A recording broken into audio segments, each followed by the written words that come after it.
He said he's gonna be home.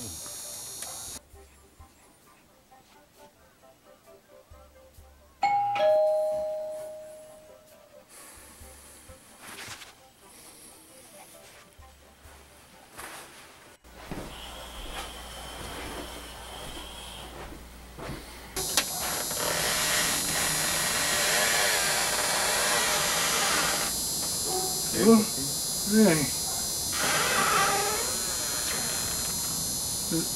Am I in Hawaii right now? You're definitely not fucking lying right now. What are you? You remember I told you I was coming home for the holidays? Oh.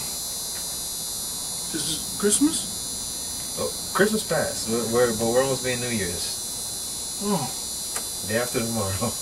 Okay. It's cold out there. Yeah, I guess I haven't been outside in a while. Please have a seat on my spacious couch. I like this couch, sir. So how you been?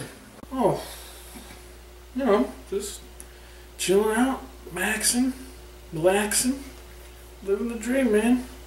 How about you? What brings you by? Well, I mean, I didn't get to see you last year when I came back for the holidays.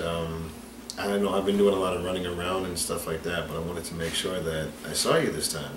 Oh, yeah, okay. And I kind of wanted to talk about the show. And I told you, we talked about this I don't know how many times. I don't think the show is worth doing anymore. It's just you and I in front of these cameras. Nobody watches, nobody cares. Two Non-Critics is dead. But I mean, you know, you were the one that brought up the idea about the show. And in fact, you called me yourself and asked me if I want to do the show with you. You know, and at first I was honestly hesitant about it. You know, I like how you feel now. I was like, nobody's gonna watch it. You know, I mean, we're just two average guys and probably not gonna be known or anything. I don't even expect it still, but it's something that has been very refreshing for me, and it's good for you too. What do you mean? Well, I mean, I know there's been times where you've been feeling down and out or depressed or so. I know your passion when it comes to writing and film, and this is something that really gets you out of that depressed state. There's nothing I want to talk about. There are no movies that I've seen lately that have been like, man, I can't wait to just rant for 25 minutes about that while nobody watches. Like, what would we even talk about? Let's not talk about something new to devote our time to. Let's talk about things that we've always loved. You know, talk about our favorite movies. Yeah, I guess we could do something like that, but it's hard to say what your favorite movie is. I mean, I've thought long and hard about it, and I'm pretty sure I know what mine is. But what about you? Like, do you even have a favorite movie? One of you asked that I do. Okay. You're gonna laugh at me when I say it. But why? The Crow. That's close. That's okay. Close. Yeah, I could see that. But Batman Returns.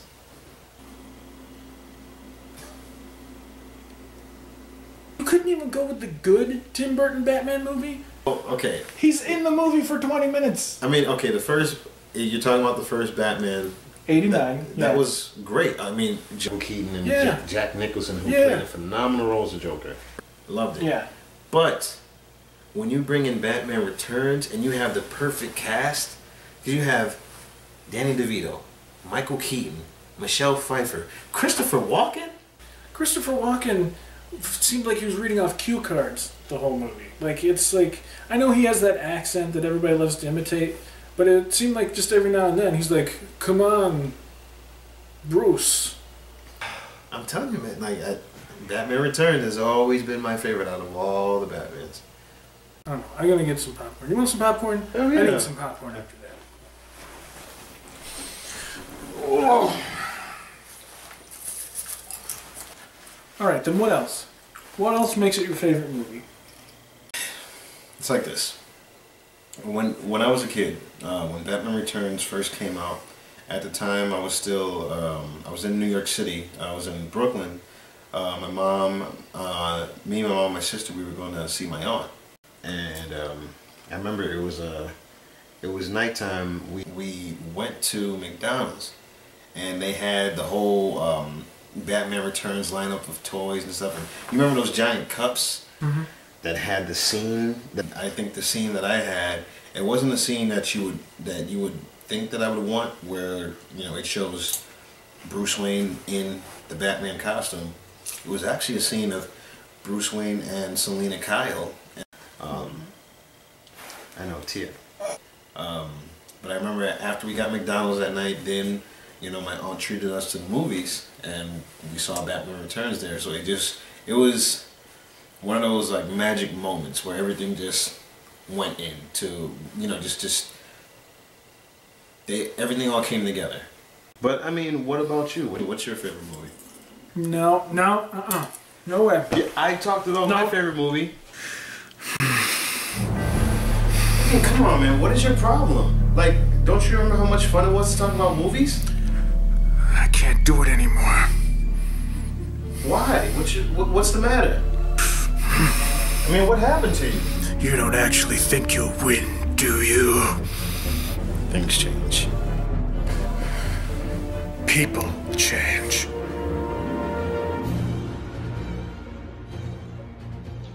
And I'm Non-Critic Dustin. Thanks for watching Two Non-Critics. Bye!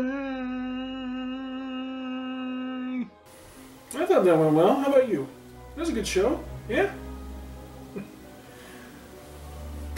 Oh. There's an email. We've never gotten an email before. Let's take a look.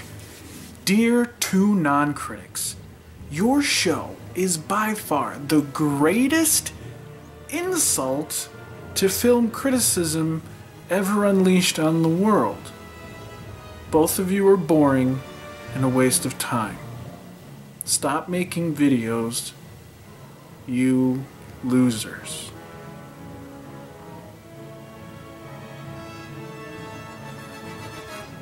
You want to know my favorite movie? You want to know? I'll tell you. Almost Famous. Alright, so what do you like about it? To begin with, everything. Okay, like what? So on a basic level, the story's incredible.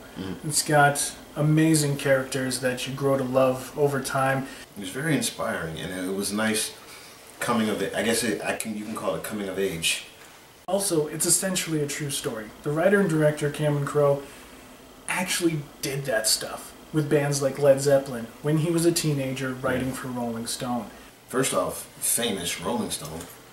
He's trying to get a great story and to experience the life of what a rocker, the typical day of a rocker. Kate Hudson as Penny Lane. I mean, I saw this movie in high school. I was William Miller's age when I saw this movie, and I fell in love with Penny Lane.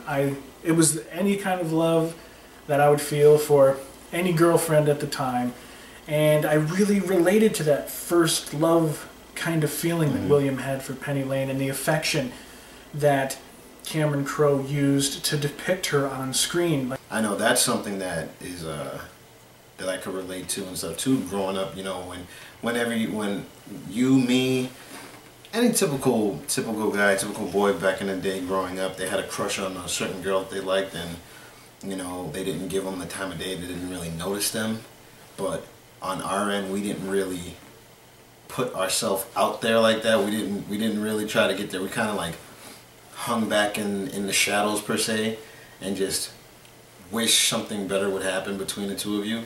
It's kind of like what he was doing until he got fed up and just pretty much said how he felt. Unfortunately, she was high on Quaaludes when he did that.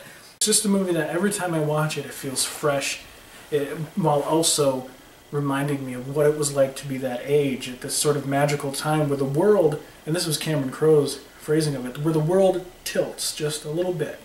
To have him go through and experience life himself and not be told what to expect, but just going through and just taking it firsthand, it was a great story. Watching that movie, now is kind of like reading a diary from a different perspective. So it was a very pleasing coming of age story. And I could just watch that movie again and again and again. I love the music. I love the whole world he created. I love all the little things that feel like they're hidden in the corners, like different musicians that he comes across and they never really mention. The fact that you never really see David Bowie. Zooey Deschanel's actually good in the movie. I just think it's so... Feels good, right? Talking about movies. Well, man, unfortunately, I gotta get going. I gotta hit the road. Sorry. Oh, yeah, yeah.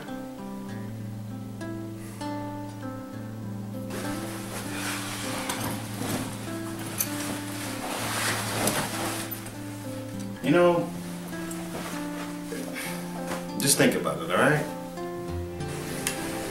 Hey, wait.